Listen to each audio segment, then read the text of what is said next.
5분으로 듣는 박하늘의 경제토픽 2023년 12월 29일 672번째입니다.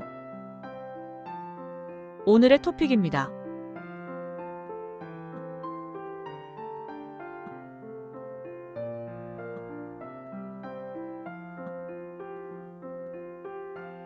여러 차례 태영 소식을 전해드렸는데 빠르게 워크아웃을 신청했네요.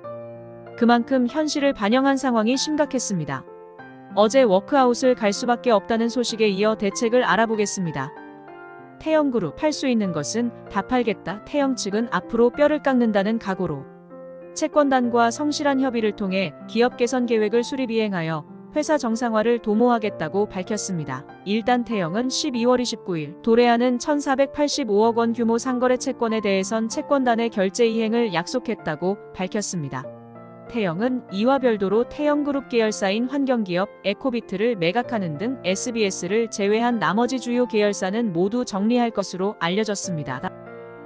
한편 국내 신용평가사 3사는 태영건설이 발행했던 기업어음 신용 등급도를 A2-에서 CCC 수준으로 일제히 강등했습니다.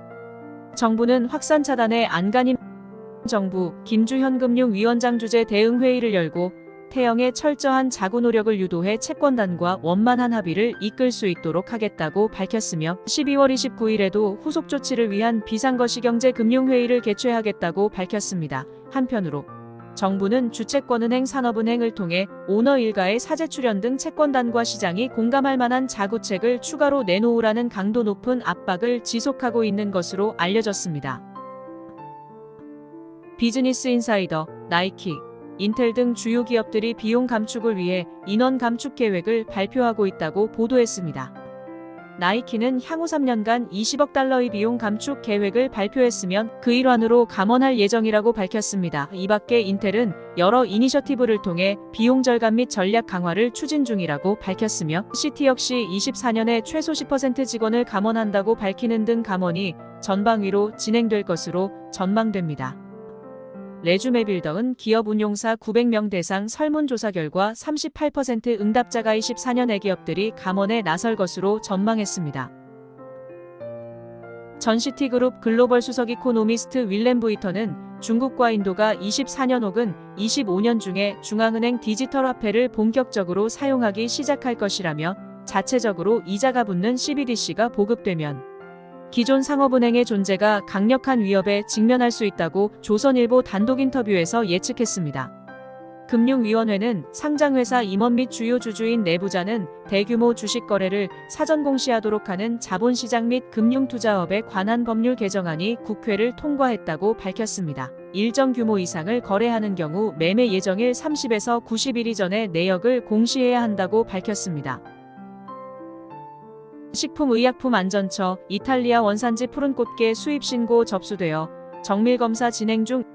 이탈리아산 푸른꽃게는 이탈리아 당국이 조개 양식장에 피해를 주는 유해조수로 지정한 바 있는데 이후 일부 수입물 수입업체들이 이탈리아 대사관을 통해 수입 의사를 타진했고 그 결과로 들어온 것으로 확인됐습니다. 공정거래위원회 카카오 모빌리티 시장 지배적 지위 남용 행위 관련 동의 의결 절차 개시 신청 기각. 공정위는 23년 10월 카카오 모빌리티가 공정거래법상 시장 지배적 지위를 이용하여 우티 타다 등 경쟁사 가맹 시에게 승계코를 주지 않는 방식으로 경쟁사업자를 배제했다고 판단하고 제재를 결정한 바 있습니다. 이에 카카오 모빌리티는 해당 내역을 시정하고 타가맹 본부들과 제휴 계약을 체결하겠다는 동의 의결안을 공정위에 제출했는데 공정위는 신청 내용이 동의 의결 절차 개시 요건을 충족하지 못한다고 판단했으며 곧 회의를 열어 카카오 모빌리티 적법성을 판단하겠다고 밝혔고 카카오 모빌리티 측은 유감 입장을 밝혔습니다. 오늘 기사는 여기까지입니다. 진실은 시와 같다. 그리고 대부분의 사람들은 시를 싫어한다. 영화 빅쇼트 중에서 지수 살펴보겠습니다.